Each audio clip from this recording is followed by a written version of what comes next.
Your podcast is a powerful tool that serves your audience and your business. But how do you manage it all, bring in new listeners, and convert those listeners into customers? That's what this show is all about. Welcome to Podcasting for Educators. I'm Sarah Whitaker, classroom teacher turned podcast manager, and I'm here to help you get the most out of your show, all while making an impact on other educators. Hello, and welcome back to Podcasting for Educators. If you have been a listener for a while now, then you probably heard that I have some new music for my show. I felt the need to switch things up, and music is always a fun thing to switch up from time to time. The other thing that I am going to be changing is I'm going to be switching things up a little bit in terms of how I'm structuring my episodes, at least for the summer months. So starting now, I'm going to be releasing 2 episodes a week on Wednesdays and Fridays. My solo episodes are going to be mini episodes around like 5 to 7 minutes each. And then my guest episodes will stay pretty much the same around that 30 to 40 minute time frame. I know how busy everybody is, so hopefully you enjoy these mini episodes moving forward. And to stay on that topic of busyness, today's episode and the next episode after this are going to be some tips for busy podcasters, which, let's be honest, is all of us, at least at one point or another. There are definitely times of the year where we are so busy, it feels like you just couldn't possibly add another thing to your to-do list. And while there are 1,000,001 ways that you could repurpose your podcast every single week, it's just not always possible to do it all, right? Especially if you are doing everything on your own. So today I want to look at a few ways that you can use your time in the most effective way possible. So what I've done is thought of 4 top things that you should focus on to get the most bang for your buck if time is just not on your side these days. So the first thing that I think you should prioritize with your podcast is planning your episodes ahead of time so that they can align with other things that are going on in your business. This is the number one thing that you should be focusing on with your podcast. When people don't do this, that's when things start to slip.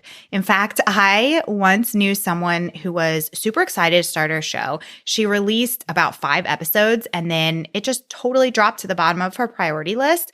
And what she started doing is she had a Facebook group. And so she would just take all of her previous Facebook Lives and turn them into episodes. And those became her weekly podcast episodes, which is fine to do every once in a while. But she was doing this every single week for months. And it just had absolutely no thought behind it. And really, it was just kind of like throwing spaghetti to the wall to see what would stick. And nothing stuck. Her show is no longer active, and that tends to be the norm when you don't plan ahead of time and you just kind of start scrambling to get something to put out for your podcast each week.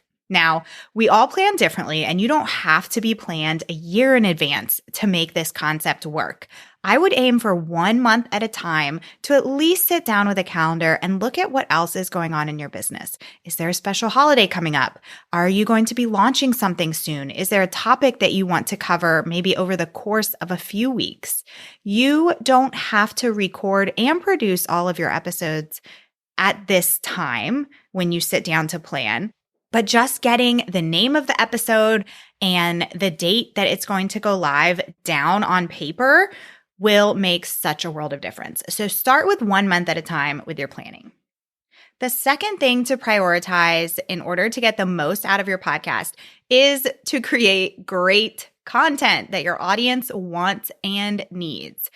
As the saying goes, content is king or queen, and they ain't lying. Having super compelling titles, gorgeous social media graphics, those things may attract somebody to click on your episode, but if the content isn't great and it isn't what they need, it's really kind of all for nothing.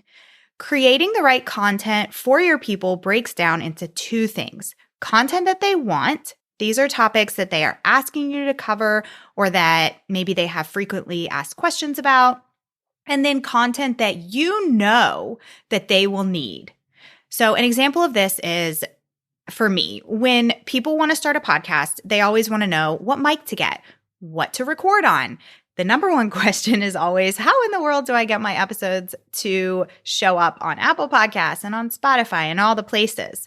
What people don't usually ask from the very beginning is, how do I set myself up for success from the beginning? How do I set up systems? How do I avoid pod fade? These are things that they might not necessarily be asking for, but they're things that I know are important and that I know that my audience will need. So think about what your listeners need. And if you haven't already, you need to get feedback from your listeners and you need to look at your data to see which episodes have done really well in the past.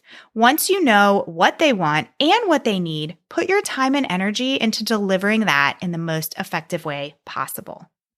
So to recap, the first two things that I recommend you prioritize in order to get the most out of your podcast is to plan ahead and to create content that your audience both wants and needs.